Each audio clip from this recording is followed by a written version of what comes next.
अस्सलाम वालेकुम students, today's topic is input output statements. Students, दूसरी हाई लेवल प्रोग्रामिंग लैंग्वेजेस की तरह बेसिक में भी कुछ स्टेटमेंट्स यूज़ होती हैं in order to input data and show results in the form of output. Students, ये इनपुट आउटपुट स्टेटमेंट्स प्रोग्राम को ज़्यादा इंटरेक्टिव बना देती हैं। आज हम एक स्टेटमेंट डिस्कस करेंगे, read data statement. Topic read data statement. Students, read data statement हम उस केस में यूज़ करते हैं जब हमें लार्ज नंबर ऑफ़ वेरिएबल्स के साथ डील करना हो और इन वेरिएबल्स में डेटा वैल्यू स्टोर करनी हो। ये वेरिएबल्स न्यूमेरिक भी हो सकते हैं, स्ट्रिंग भी हो सकते हैं, और उनमें जो वैल्यू स्टोर करवानी है वो न्यूमेरिक कॉन्स्टेंट्स भी हो सकते हैं, स्ट्रिंग कॉन्स्टेंट्स भी हो सकते हैं। इसकी एक एग्जाम्पल लेते हैं। स्टूडेंट्स, अगर एक प्रोग्राम में 3 वेरिएबल्स यूज़ हो रहे हैं तो प्रोग्राम में हम इस तरह से आमतौर पर वेरिएबल्स लिखते हैं।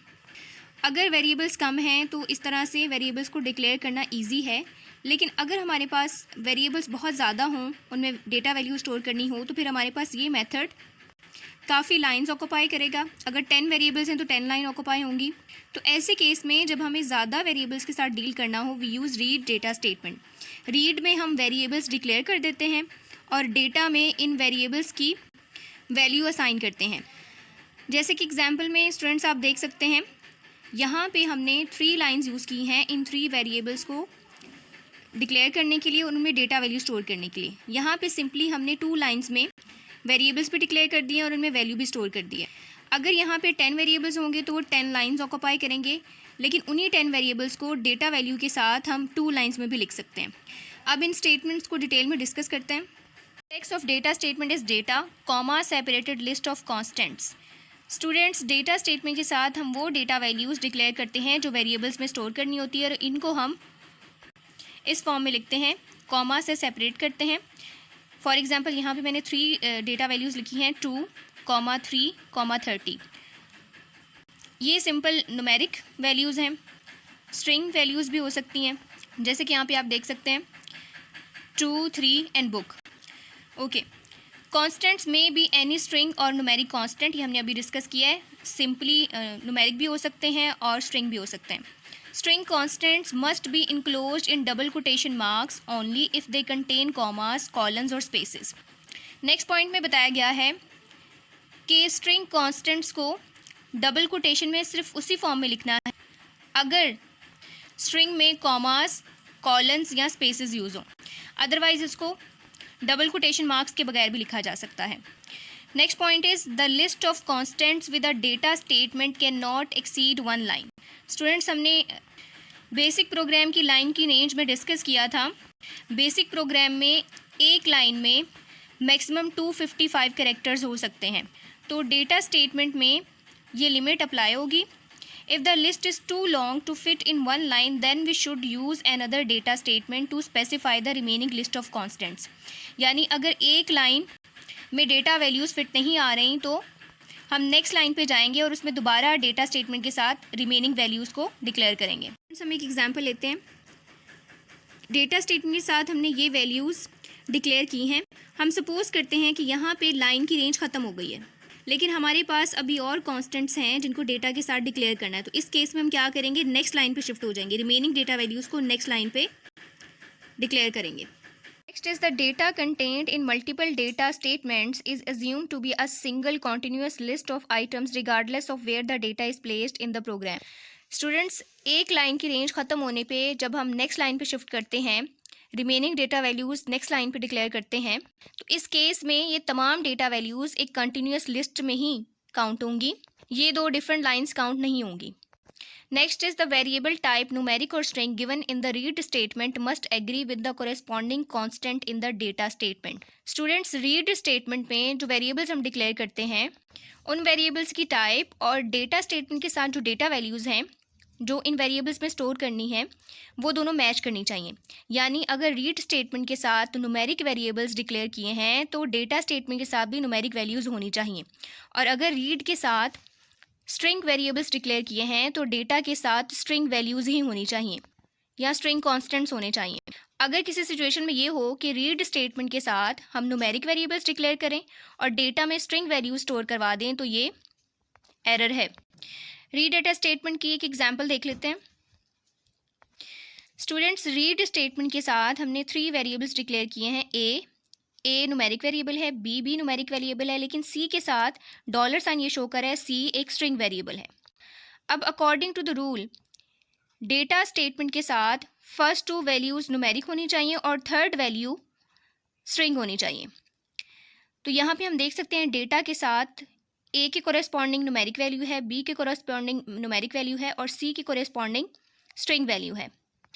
स्टूडेंट्स, इस प्रोग्राम में रीड डेटा स्टेटमेंट यूज़ की गई है in order to find the average of two numbers.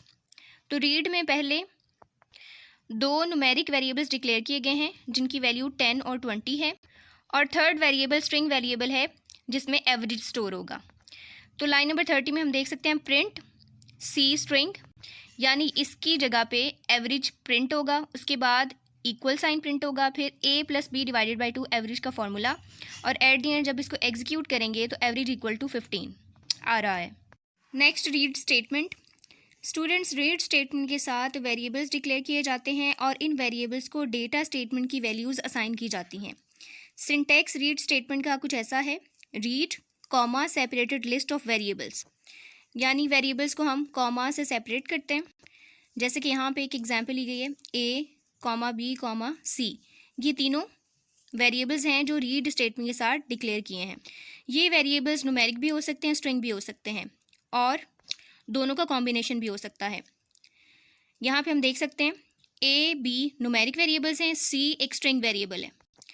Students, read statement is the complementary part of data statement. Read statement के साथ एक डेटा स्टेटमेंट लाजमी यूज़ होती है वेरिएबल्स को वैल्यूज़ असाइन करने के लिए, और हम ये भी कह सकते हैं कि हर डेटा स्टेटमेंट के साथ रीड स्टेटमेंट का होना भी ज़रूरी है ताकि उन वैल्यूज़ को गिवन वेरिएबल्स की मेमोरी लोकेशंस में स्टोर किया जा सके। Read and data statements are always used in conjunction. The read statement specifies a list of variables and reads the corresponding values for these variables from the list of constants specified in data statement. Students, read के साथ data statement का use compulsory है। जैसे कि हमने discuss किया है, read statement में list of variables है और data statement में list of constants है। It means first variable in read statement is assigned the first value from the list of constants in data statement, the second variable is assigned the second value, the third variable is assigned the third value and so on. Students, हम दोबारा ये example देखते हैं। इस example में हमारे पास 3 variables हैं और 3 ही डेटा वैल्यूज़ हैं। इस वेरिएबल को, ये फर्स्ट वेरिएबल है तो इसको डेटा की फर्स्ट वैल्यू असाइन होगी, ये सेकेंड वेरिएबल है इसको डेटा की सेकेंड वैल्यू असाइन होगी, ये थर्ड वेरिएबल है इसको डेटा की थर्ड वैल्यू असाइन होगी। Next is the limitation. We should be very careful about the type of variables and constants. A numeric variable must be assigned a numeric value and a string variable must be assigned a string value.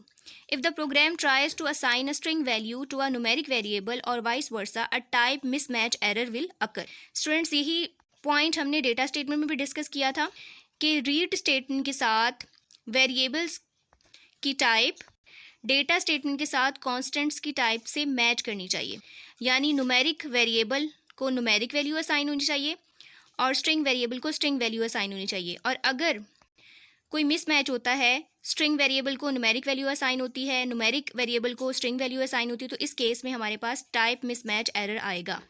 Next is a read statement में read values for several data statements. If there are more variables in read statement than the number of constants in data statement. For example, हमारे पास एक read statement है जिसमें 6 variables declare हैं, उसके बाद next 2 lines में data statement के साथ data values declare हैं। इस केस में क्या होगा, ये read statement इन दोनों lines की data values को read करेगी। तो अगर read statement में number of variables ज़्यादा हों तो read statement एक से ज़्यादा data स्टेटमेंट की लाइंस को रीड कर सकती है। Next point is similarly several read statements में read values from one data statement. For example, हमारे पास 2 लाइंस में रीड स्टेटमेंट है। फर्स्ट लाइन में रीड स्टेटमेंट के साथ 3 वेरिएबल्स हैं, सेकंड लाइन में भी 3 वेरिएबल्स हैं। तो ये रीड स्टेटमेंट्स एक ही डेटा स्टेटमेंट की वैल्यूज़ को रीड कर सकती हैं। Next is if the number of variables in the list of variables exceeds the number of elements in the data statements and out of data message occur. For example, read statement के साथ हमारे पास 4 variables हैं और data statement के साथ 3 data values हैं। इस case में क्या होगा, ए को 2 वैल्यू असाइन होगी, बी को 4 वैल्यू असाइन होगी, सी को 6 वैल्यू असाइन होगी, लेकिन डी के कोरेस्पॉन्डिंग कोई वैल्यू नहीं है, यानी वेरिएबल ज़्यादा हैं और डेटा वैल्यूज़ कम है। तो इस केस में out of data error message appear होगा। Next is if the number of variables specified is fewer than the number of elements in the data statement, subsequent read statements begin reading data at the first unread element. If there are no subsequent read statements, the extra data is ignored. Students, अब हम second case discuss करेंगे जिसमें data values ज़्यादा हैं और variables कम हैं। तो इस केस में डेटा वैल्यूज़ कैसे असाइन होंगी रीड डेटा स्टेटमेंट के साथ, इसकी एक एग्जांपल देखते हैं। सपोज़ हमारे पास रीड स्टेटमेंट के साथ 4 वेरिएबल्स हैं और डेटा स्टेटमेंट के साथ 5 डेटा वैल्यूज़ हैं। तो इस केस में ये होगा कि 4 वेरिएबल्स को फर्स्ट 4 वैल्यूज़ असाइन हो जाएंगी, लास्ट डेटा वैल्यू 7 के कोरेस्पॉन्डिंग कोई वेरिएबल नहीं है। तो इस केस में GW बेसिक में एक्स्ट्रा डेटा वैल्यू इग्नोर हो जाएगी, यानी A को 3, B को 4, C को 5, D को 6, 7 के कोरेस्पॉन्डिंग कोई वेरिएबल नहीं है तो 7 डिस्कार्ड हो जाएगा, वैल्यू इग्नोर हो जाएगी। नेक्स्ट हम एक एग्जांपल डिस्कस करेंगे related to the perimeter of a pentagon. Pentagon की साइड्स की लेंथ्स हैं ABCDE, रिमार्क से हमने इसको स्पेसिफाई भी कर दिया है। इस प्रोग्राम में हमारे पास एक रीड स्टेटमेंट है और 2 डेटा स्टेटमेंट्स हैं। इस प्रोग्राम में एक रीड स्टेटमेंट 2 डेटा स्टेटमेंट्स को रीड करेगी, या फिर हम ये कह सकते हैं कि एक रीड स्टेटमेंट के वेरिएबल्स को 2 डेटा स्टेटमेंट्स की डेटा वैल्यूज़ असाइन होंगी।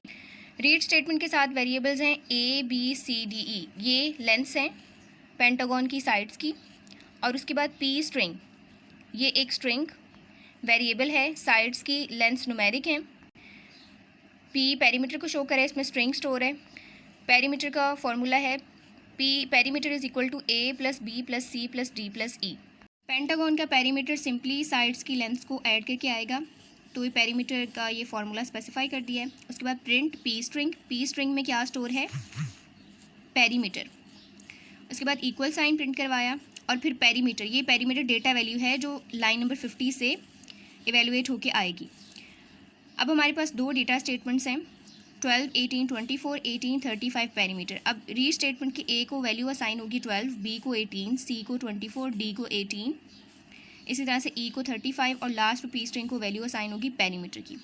एट दी एंड जब एग्जीक्यूशन होगी तो एग्जीक्यूशन में हमारे पास पहले P स्ट्रिंग प्रिंट हो रही है। P स्ट्रिंग में क्या है, perimeter. P string is related to perimeter, तो पेरीमीटर, फिर उसके बाद इक्वल साइन प्रिंट हुआ और एट द एंड हमारे पास ये पेरीमीटर जो लाइन नंबर 50 में है, साइड्स को ऐड करने के बाद आएगा, जो कि एक डेटा वैल्यू है, वो यहाँ पे प्रिंट होगी।